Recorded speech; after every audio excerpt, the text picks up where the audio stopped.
they'll do their Jaeger bands. They'll do a bunch of different stuff, internal, external. I can show it to them. Really, really important. A lot of the girls complain how repetitive it is, but it's just really good for before practice. They're about to jump in and throw a ton of pitches, so we need their arm to get nice and warmed and stretched and strong to be able to throw the amount of pitches that they throw. They'll go through a whole series of these, so internal, external. They'll do it front and then backwards. They'll do pull aparts or pull in front of your chest. Then they'll do reverse throws. So basically just like pitching, you'll go around. They're going to do it backwards and then they'll go back forwards. Then they'll jump into plyo ball stuff. This is probably, I think it's one of the most important things that they do pre-warm up. We have different weights for each one, so we'll start on a program when they first get here, say in the fall. They'll go on week 1 through 2, so it won't be near as much. It's basically getting them acclimated to be able to get into the higher numbers on the program. But basically what it is they'll get their weighted balls. There's different colors, so there's green, red, yellow. Mainly they use green and red. They'll do wrist snaps. Hannah's about to do reverse throws. All this does is strengthen their arm and get them used to throwing a lot of pitches, warming up their shoulder. All kinds of good stuff comes from these. I know when I was little, when I was growing up pitching, I was not a big fan of warming up or doing any kind of band work or plyo ball stuff, but when you get to this level, you realize the importance of it, because if you have a healthy arm, the longer you get to throw. So it's really, really important. So Hannah's going to do some reverse throws. Now, if you have just weighted softballs, you don't have to have these specific balls, or they can just do it with a regular ball. As long as they're doing the motion and they're getting the movement in, I think that's all that matters. But Hannah's going to do a reverse throw. You'll just start from your toe and work up and throw it back, making sure your arm is flat in the end. So it's really working on the shoulder. And then she'll get into wrist snaps. They'll do whatever their number is that week. You can move up. So say they'll start 8 at the first week. By the time season's over, they'll get up to 10 or 12. Then she'll do rockers. Basically all you do is rock forward and backward, and then on your way back your arm will go around and you'll finish. Then she'll do flamingos. The key to this one too, which another important thing about pitching, is balance. So if you're falling over, you want to make sure that you reset it. So good balance, rock back, really explosive with your hips, pushing forward, and then we'll throw it into the net.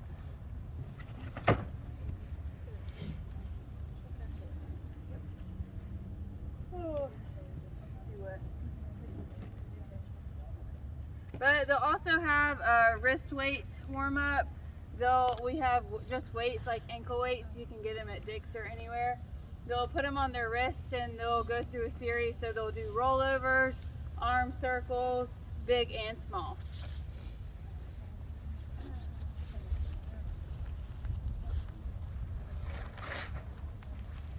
The spins before anything. Y'all can all move closer down here.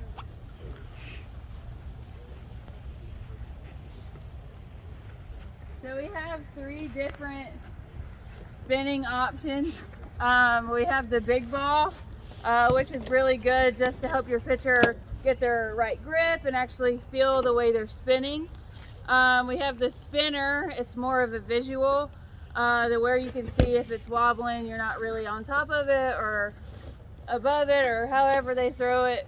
This can tell you if you're doing something wrong quicker than anything else. We just got these this year. It's called the Easy Ball. It's sort of like the spinner in a way.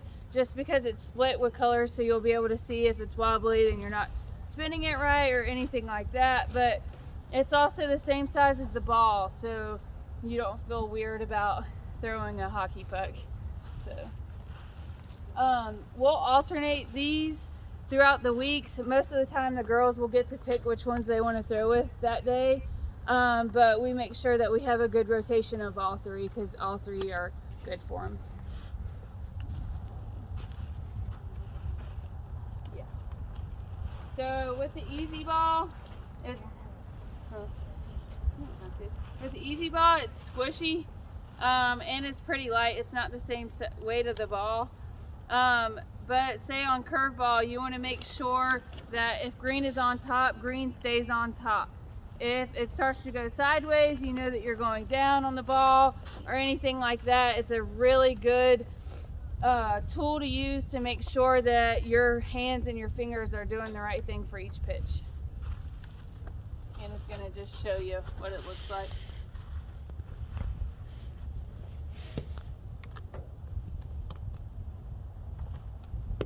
And the big ball. Typically, after they get done with their spins, it's been a big thing lately, especially in camps and stuff. I've noticed that a lot of pitchers don't do T's or K's anymore, which blows my mind. But I've started making the girls either do T's or K's, one or the other. They don't have to do both as long as they're doing one. I think, in my opinion, it's really, really important, just because when you do your spins and then if you just jump straight back to pitching, it's not really helping you. Your body's not warm. You have no idea where your body position should be. It's not right for fastball. It's not going to be right for curveball. It's not going to be right for rise ball. So where they are and in their stance, if they're unbalanced, they'll be able to tell. So with the freeze drill, Hannah will show you, you'll basically start as if you were going to throw to your catcher, and you're going to freeze in your K. If you're falling over, if you're back, if your butt's sticking out, or anything like that, if that is wrong, then you reset. The main goal of this is just to make sure that you're ready and in a good spot.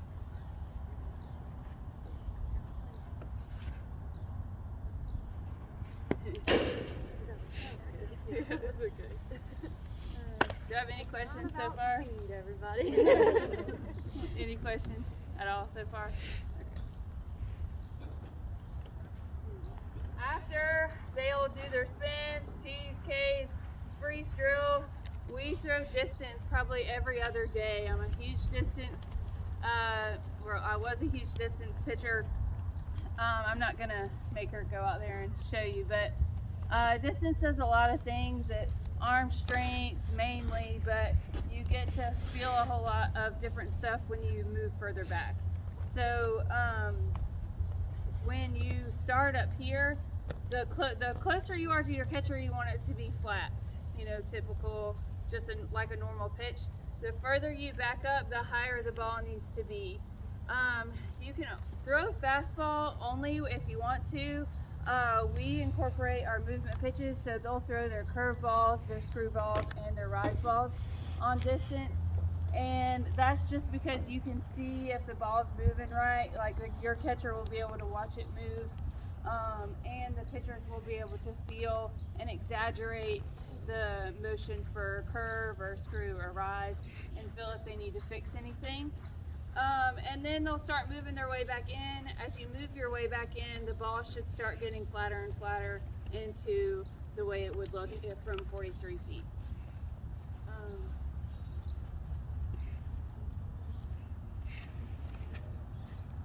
I'm going to show you a couple drills just to work on the basics, because that's what people struggle with the most.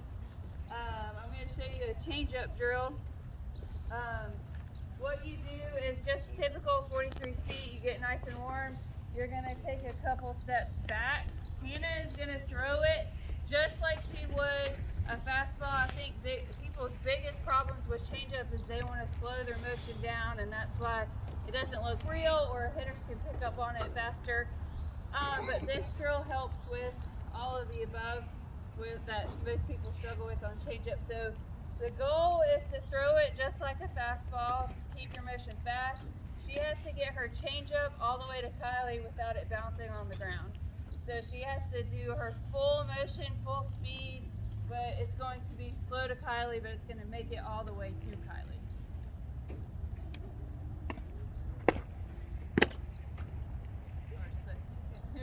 You hope it does.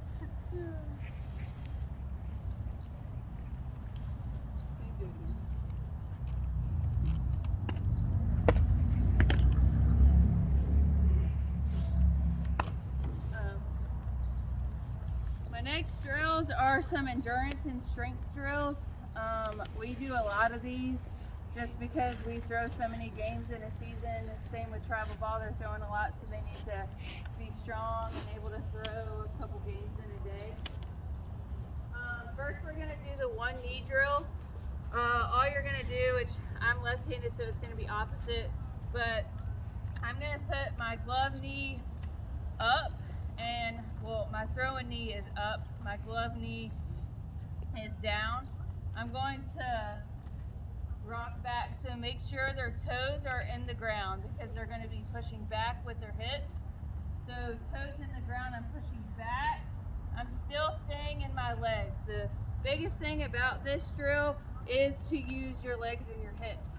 Now, if they stand up too soon, so if I'm gonna load back like I'm going to take off running, the main thing I don't want to do is stand straight up and then pitch. That defeats the whole purpose of the drill. So I'm loading in my legs. If I told them to take off running, they should be able to take off running from this position. So I'm loading back and then I explode forward.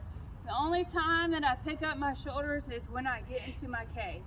So I'm still staying low, still staying low, low, low, low, and then I explode forward, and that's when I could pick my top half up.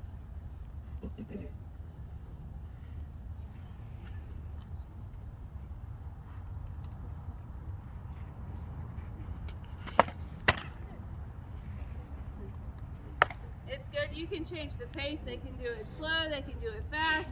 You can make them throw 10 really, really fast to get the heart rate up. You can change it into any way that you want. The next one is called the lunge drill. This is another leg one.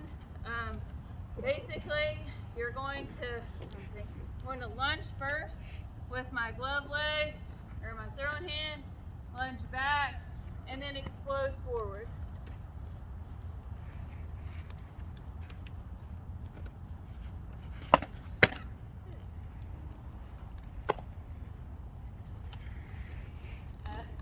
Another version of this drill that they don't like is lunge jumps.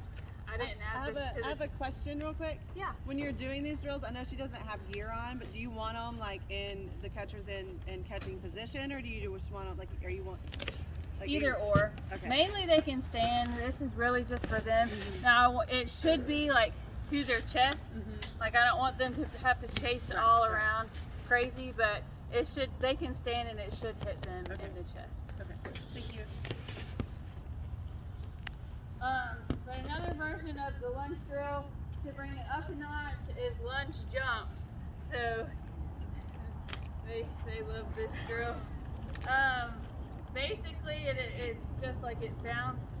You'll start here and you'll hop, and then you'll explode forward.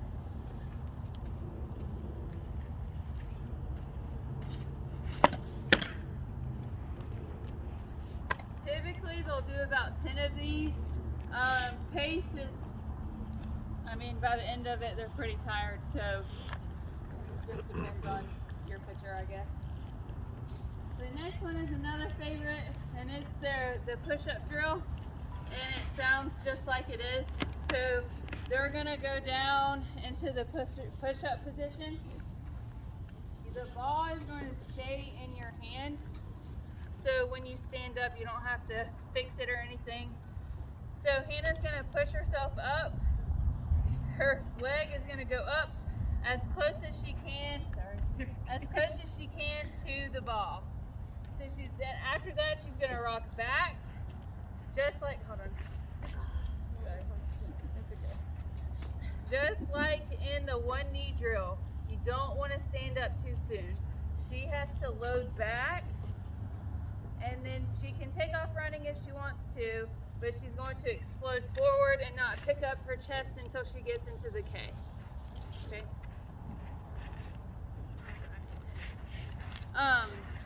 I'm not gonna make Hannah do this one, but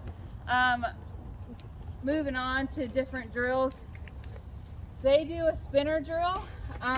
You can throw it with all of your pitches. So if they have a curve, screw, rise, drop.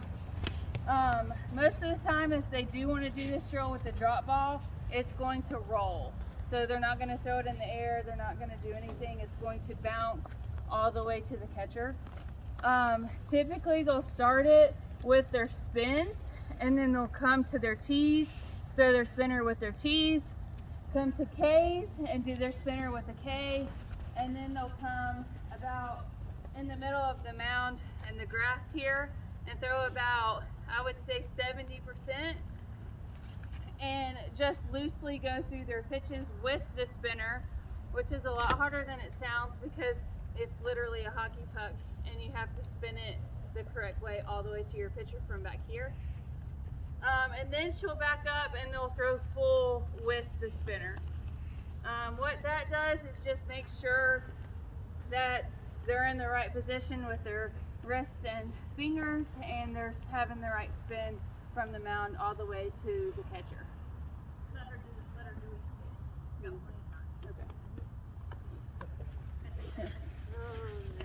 Okay. Yeah, please don't judge me. This one is hard. You can just do hers.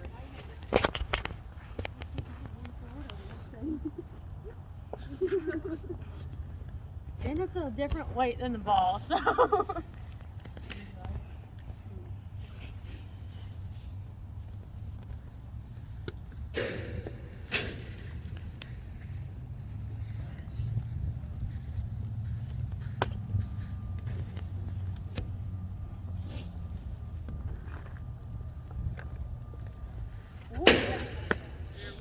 There it went. Clearly that's what's not supposed to happen.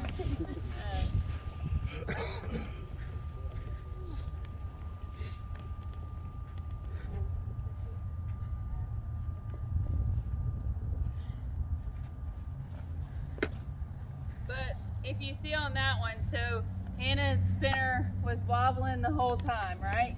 So I would ask Hannah, why was the spinner wobbling? And she would have to think of what she did. The most important thing about her with pitchers is having them feel. That's why the freeze drill is so important, and the T's and the K's are so important, because half the time pitchers have no idea what's going on. They depend on you to tell them because you can see them and they can't see what they're doing wrong or anything like that. But a really good pitcher will be able to take the time, slow down, go through all these things, and be able to feel what they did wrong to fix it.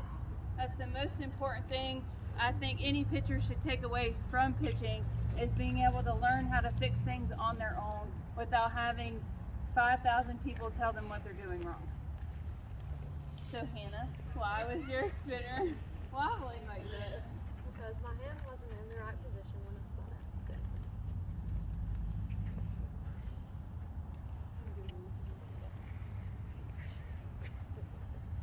This one does typically go that way. Just to be honest. That was good. That was better. Oh, me. So moving on to an accuracy drill. We started this year, and our girls really, really loved it. Besides pitchers being able to pick up on what they're doing wrong without you telling them, another from a good to a great pitcher is a pitcher who throws strikes. You know, we don't want to pick up anybody that, you know, throws 70 miles an hour, but she throws 1 out of 10 as a strike. I want a pitcher that throws 9 out of 10, or 10 out of 10 is probably impossible, but, You know, the closer the better. So we started this year just to really hone in on the strike zone. So how it works is they'll warm up, they'll have all their pitches warmed up. When I first started this drill, our pitchers only did this with fastball, and until they got it down with fastball, then we moved on to other movement pitches to be able to hit those spots. So Kylie will set up, and you can do this with a net as well. Like sometimes when our catchers are hitting or anything like that, we'll do this drill with a square net, and it works just the same. They don't always have to have a catcher. But basically, they'll throw up and in, and then after they hit that spot, they'll move down and out, and then they'll throw a change up. And then they'll come back through and do the opposite. So they'll do up and out, and then down and in, and then include a change up. Now, typically, you'd be like, oh, if I can throw a fastball, that's really easy. But it's a lot harder than it sounds. To have to hit that spot every single time for multiple rounds, it's not that easy. So they have to really think about what they're doing and where they're stepping and where their body needs to be able to hit that spot every single time. Once they get good at it with fastball, like I said, then we can add in rise ball, we can add in curveball, we can add in screwball. I know Hannah added in her drop ball for the low and out, and she got really, really good at it. So all it does is benefit them. The more strikes, the better. So you can throw fastball.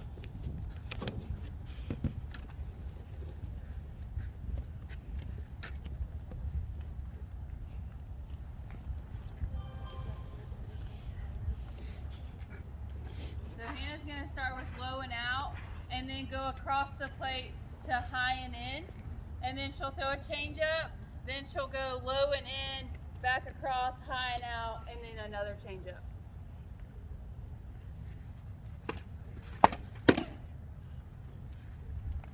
If they don't hit it on the first time, it's perfectly fine. That's what the drill is for, to get better at it.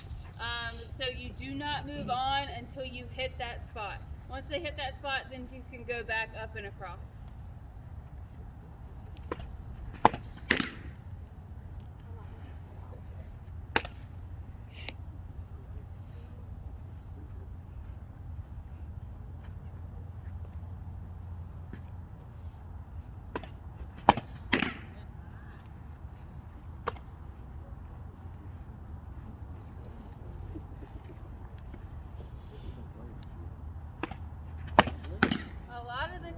Too, especially when they're long days and they're throwing a lot or anything like that, or say your pitchers are practicing and they're tired or whatever, the catcher, a big goal for our catchers is to hold our pitchers accountable.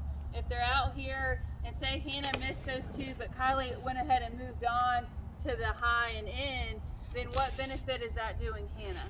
So catchers or parents who catch your pitchers, hold your pitchers accountable. If they don't hit that spot, or if that ball, or say her curveball is a ball off the plate and you know the umpire's not going to give it to her, don't tell her it's a good pitch, because it's not. So umpires are not going to give you that pitch at all.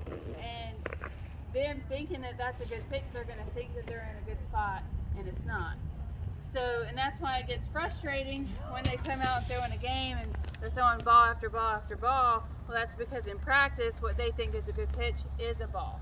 So catchers, really important to hold your pitchers accountable to make them better, and then all around makes your team better.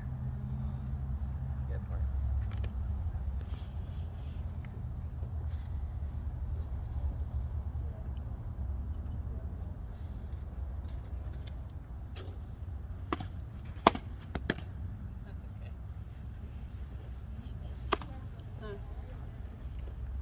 Do you have any questions about any of the drills or anything extra that I didn't talk about that you would want to know? Anything at all? I got a question about the Tyler balls. Yes. What age is good to start using those? Well, I didn't have those growing up at all, but I wish I did. It's arm health, strength. an array of things to where when they get older, there's less problems for them in their arm or shoulder or elbow or whatever it may be. So I would think like when they get seriously into pitching, like 8th grade, 9th grade, I would definitely invest in it. Yeah. What is your aftercare routine? So they'll have a cool down. So after they do all of this in a normal practice setting, they'll do the Jaeger band routine again, and then they will do their wrist weight stuff, and that's it, right? Yeah. You guys ice? Yes, they ice every single day after practice. If they don't, they get in trouble. Yeah. Yeah. Yep.